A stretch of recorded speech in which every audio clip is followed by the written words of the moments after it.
Hi all, welcome back to Noya's kitchen. ഇന്ന് ഞാൻ ഉണ്ടാക്കാൻ പോകുന്നത് ഒരു വറുത്തരച്ച ചിക്കൻ കറിയാണ്. വളരെ എളുപ്പത്തിൽ ഉണ്ടാക്കാൻ പറ്റുന്ന ഈ ചിക്കൻ കറി നമുക്ക് പത്തിരിയുടെ കൂടെയും അതുപോലെ ഇടിയപ്പത്തിൻ്റെ കൂടെ അപ്പത്തിൻ്റെ കൂടെയും എല്ലാത്തിൻ്റെയും നല്ല ബെസ്റ്റ് കോമ്പിനേഷനാണ് കേട്ടോ. അപ്പോൾ വളരെ ടേസ്റ്റി ആയിട്ടുള്ള ഈ കറി നമുക്ക് ഉണ്ടാക്കുന്നത് എങ്ങനെയാണെന്ന് നോക്കാം. അതിന് മുമ്പായിട്ട് നിങ്ങൾ നോയാസ് കിച്ചൺ ചാനൽ ഇതുവരെ സബ്സ്ക്രൈബ് ചെയ്യാതെ കാണുന്നവരുണ്ടെങ്കിൽ തീർച്ചയായിട്ടും ഒന്ന് സബ്സ്ക്രൈബ് ചെയ്ത് സപ്പോർട്ട് ചെയ്യണേ. നമുക്ക് വീഡിയോയിലേക്ക് പോകാം. അതിനായിട്ട് ആദ്യം നമുക്ക് തേങ്ങ വറുത്തരയ്ക്കാം. അതിനായിട്ട് ഞാനിവിടെ ഒരു മുറി തേങ്ങ ചിരകിയെടുത്ത് വെച്ചിട്ടുണ്ട്. അതൊന്ന് വറുത്തെടുക്കണം. ഒരു പാൻ വെച്ചിട്ട് ഒരു 2 ടേബിൾ സ്പൂൺ വെളിച്ചെണ്ണ ഒഴിച്ചു കൊടുക്കാം. അതിലേക്ക് നമുക്ക് ആ തേങ്ങ ഇട്ട് കൊടുത്തിട്ട് നന്നായിട്ടൊന്ന് വറുത്തെടുക്കണം. നല്ല ബ്രൗൺ നിറാവുന്നത് വരെ വറുത്തെടുക്കണം കേട്ടോ. അതിനായിട്ട് നമുക്ക് അതിലേക്ക് ആദ്യം തന്നെ കുറച്ച് മസാലകൾ ആഡ് ചെയ്ത് കൊടുക്കാം. അത് 1 ടീസ്പൂൺ കുരുമുളക്, 1 ടീസ്പൂൺ പെരിഞ്ജീരകം, ഒരു 1/4 ടീസ്പൂൺ സാജീരകം ഉണ്ടെങ്കിൽ ഇട്ട് കൊടുക്കാം. അതുപോലെ 2-3 ചെറിയ കഷ്ണം പട്ട, അതുപോലെ ചെറിയ കഷ്ണം ജാതിക്ക, ഒരു ചെറിയ 2-3 ഏലക്കായ, 2-3 ഗ്രാമ്പു എല്ലാം കൂടി ഇട്ട് കൊടുക്കാം. എന്നിട്ട് നന്നായിട്ടൊന്ന് വറുത്തെടുക്കുക. അതുപോലെ തന്നെ അതിലേക്ക് കുറച്ച് ഒരു 5-6 ചുവന്നുള്ളി, 3-4 മുളക്, കുറച്ച് വേപ്പില ഇതെല്ലാം കൂടി ഇട്ട് കൊടുത്തിട്ട് നന്നായിട്ടൊന്ന് ബ്രൗൺ നിറമാവുന്നത് വരെയും വറുത്തെടുക്കാം. ബ്രൗൺ നിറമായി കഴിയുമ്പോൾ നമുക്ക് അതിലേക്ക് മസാലപ്പൊടികൾ ആഡ് ചെയ്യാം. 2 ടേബിൾ സ്പൂൺ മല്ലിപ്പൊടി, 1 ടേബിൾ സ്പൂൺ മുളക് പൊടി ഇട്ട് കൊടുക്കാം.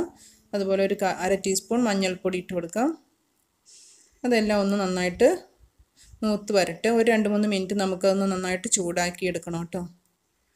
നന്നായിട്ട് ചൂടായി കഴിയുമ്പോൾ നമുക്ക് ഫ്ലെയിം ഓഫ് ചെയ്യാം. എന്നിട്ട് അതൊന്ന് തണുത്ത് കഴിയുമ്പോൾ അതൊന്ന് അരച്ചെടുക്കണം. ഇനി ഞാൻ ചിക്കൻ എടുത്തിട്ടുണ്ട്. 1 കിലോ ചിക്കനാണ്. ചെറിയൊരു മീഡിയം സൈസിലുള്ള പീസായിട്ട് കട്ട് ചെയ്ത് കഴുകി വൃത്തിയായിട്ട് എടുത്ത് വെച്ചിരിക്കുന്നതാണ്. ഇനി അതിലേക്ക് ഒരു 2 മീഡിയം സൈസ് സവാള എടുത്തിട്ടുണ്ട്.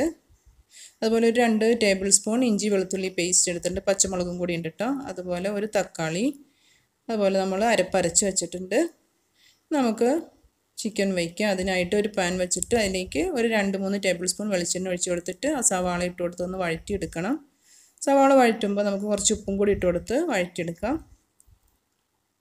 ഒന്ന് മൂടി വെച്ച് കൊടുക്കാം കേട്ടോ, പെട്ടെന്ന് വഴന്ന് കിട്ടും. അപ്പോൾ സോഫ്റ്റായി കഴിയുമ്പോഴേക്കും അതിലേക്ക് നമുക്ക് എടുത്ത് വെച്ചിരിക്കുന്ന ഇഞ്ചി വെളുത്തുള്ളി പച്ചമുളകിൻ്റെ പേസ്റ്റ് ആഡ് ചെയ്ത് കൊടുക്കാം. അതിൻ്റെ പച്ചമണം മാറുന്നത് വരെയും നന്നായിട്ടൊന്നങ്ങ് വഴറ്റിയെടുക്കാം.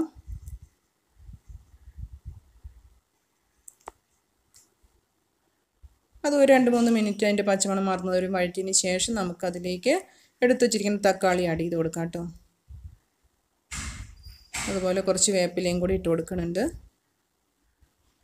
അതും കൂടി ഇട്ട് കൊടുത്തിട്ട് അത് തക്കാളിയൊക്കെ ഒന്ന് നന്നായിട്ട് സോഫ്റ്റ് ആവുന്നത് വരെയും ഒന്നങ്ങ് വഴറ്റിയെടുക്കാം. അത് ഇതുപോലെ ഒന്ന് മൂടി വെച്ച് കൊടുത്താൽ വേഗം വഴന്ന് കിട്ടും കേട്ടോ. അപ്പോൾ നമുക്കത് തക്കാളിയൊക്കെ ഇപ്പോൾ നന്നായിട്ട് വഴന്ന് വന്നിട്ടുണ്ട്. ഇനി നമുക്കതിലേക്ക് അരച്ച് വെച്ചിരിക്കുന്ന അരപ്പ് ആഡ് ചെയ്ത് കൊടുക്കാം. പിന്നെ പേസ്റ്റ് പോലെ അരച്ചെടുക്കണം കേട്ടോ. നന്നായിട്ട് അരച്ചെടുത്ത് ആ പേസ്റ്റ് നമുക്ക് അതിലേക്ക് ആഡ് ചെയ്ത് കൊടുക്കാം. ഞാൻ കുറച്ച് വെള്ളം കൂടെ ഒഴിച്ച് കൊടുക്കാം. അതൊന്ന് മിക്സ് ചെയ്യാൻ പാകത്തിനുള്ള വെള്ളം കൂടി ഇപ്പോൾ ഒഴിച്ച് കൊടുത്താൽ മതി. ഒരുപാട് വെള്ളം ഇപ്പോൾ ഒഴിക്കണ്ട. നമുക്കൊന്ന് നന്നായിട്ട് മിക്സ് ചെയ്യാനുള്ള വെള്ളം ഒഴിച്ച് കൊടുക്കാം. എന്നിട്ട് നമുക്കതിലേക്ക് ആ ചിക്കൻ ആഡ് ചെയ്ത് കൊടുക്കാം. ചിക്കനും കൂടെ ആഡ് ചെയ്തിട്ട് നന്നായിട്ടൊന്ന് മിക്സ് ചെയ്യാം. ആവശ്യത്തിന് ഉപ്പിട്ട് കൊടുക്കാം.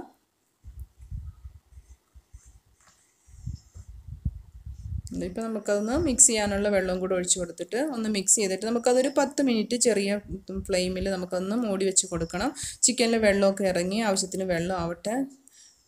ഉണ്ട്, ഇപ്പോൾ ചിക്കനിലെ വെള്ളമൊക്കെ ഇറങ്ങിയിട്ടുണ്ട്. നല്ല നമ്മൾ ഒഴിച്ച വെള്ളത്തിനേൽ കുറേ വെള്ളമായിട്ടുണ്ട്. ഇനി നോക്കിയിട്ട് വേണമെന്നുണ്ടെങ്കിൽ വെള്ളം ഒഴിച്ച് കൊടുക്കുക. ഞാനിപ്പോൾ ഒരു ഗ്ലാസ് വെള്ളം കൂടെ ഒഴിച്ച് കൊടുക്കുന്നുണ്ട്. ഒരു 10-20 മിനിറ്റും കൂടെ ഇനി അതിരുന്ന് വേവാനാണ്. അപ്പോൾ നമുക്കതൊന്ന് കുറച്ച് വെള്ളം കൂടെ ഒഴിച്ച് കൊടുത്തിട്ട് ഒരു മീഡിയം ടു ലോ ഫ്ലെയിമിൽ വെച്ചിട്ട് അത് വേവിച്ചെടുക്കണം. ഉപ്പൊക്കെ നോക്കാം കേട്ടോ. മൂടി വെച്ച് കൊടുക്കാം. നമ്മൾ ഇടയ്ക്ക് ഒന്ന് തുറന്ന് നോക്കി ഇളക്കി കൊടുക്കണം. വെള്ളം വേണമെന്നുണ്ടെങ്കിൽ ആഡ് ചെയ്ത് കൊടുക്കണം. അടി പിടിച്ച് പോരുത്. ഇപ്പോൾ നമുക്ക് ഇടയ്ക്കൊന്ന് തുറന്ന് നോക്കി ഇളക്കി കൊടുക്കാം.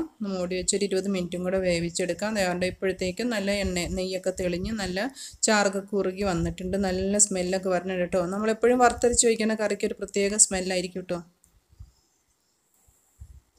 അപ്പോൾ ഇപ്പോൾ ഇനി നമുക്കത് ഫ്ലെയിം ഓഫ് ചെയ്യാം. എന്നിട്ടൊരു എണ്ണയൊക്കെ തെളിഞ്ഞിട്ട് തുറന്ന് നോക്കിയാൽ മതി കേട്ടോ. ഇപ്പോൾ നമ്മൾ തുറന്ന് നോക്കിയിട്ട് നന്നായിട്ട് എണ്ണയൊക്കെ തെളിഞ്ഞിരിപ്പുണ്ട്. അപ്പോൾ നമുക്ക് അതിന് സെർവ് ചെയ്യാം.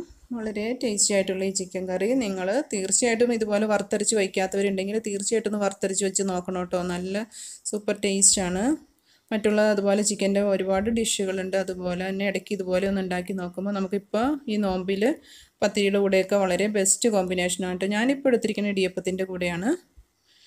അപ്പോൾ എല്ലാവരും ഇതൊന്ന് ട്രൈ ചെയ്ത് നോക്കുക. ഇഷ്ടപ്പെട്ടാൽ ലൈക്ക് ചെയ്യുക, നിങ്ങളുടെ അഭിപ്രായങ്ങൾ അറിയിക്കുക. അതുപോലെ ന്യൂയാസ് കിച്ചൺ ഇതുവരെ സബ്സ്ക്രൈബ് ചെയ്യാതെ കാണുന്നുണ്ടെങ്കിൽ ഒന്ന് സബ്സ്ക്രൈബ് ചെയ്ത് സപ്പോർട്ട് ചെയ്യണേ. എൻ്റെ ഓൾ എന്ന ഓപ്ഷനും കൂടെ ഒന്ന് എനേബിൾ ചെയ്തിടണം കേട്ടോ. എന്നാലേ ഞാനിടുന്ന വീഡിയോസ് നോട്ടിഫിക്കേഷനായിട്ട് ലഭിക്കുള്ളൂ കേട്ടോ. അപ്പോൾ ഇൻഷാ അല്ലാഹ് നല്ല മറ്റൊരു വീഡിയോയുമായി കാണാം. അതുവരേക്കും take care. Thanks for watching.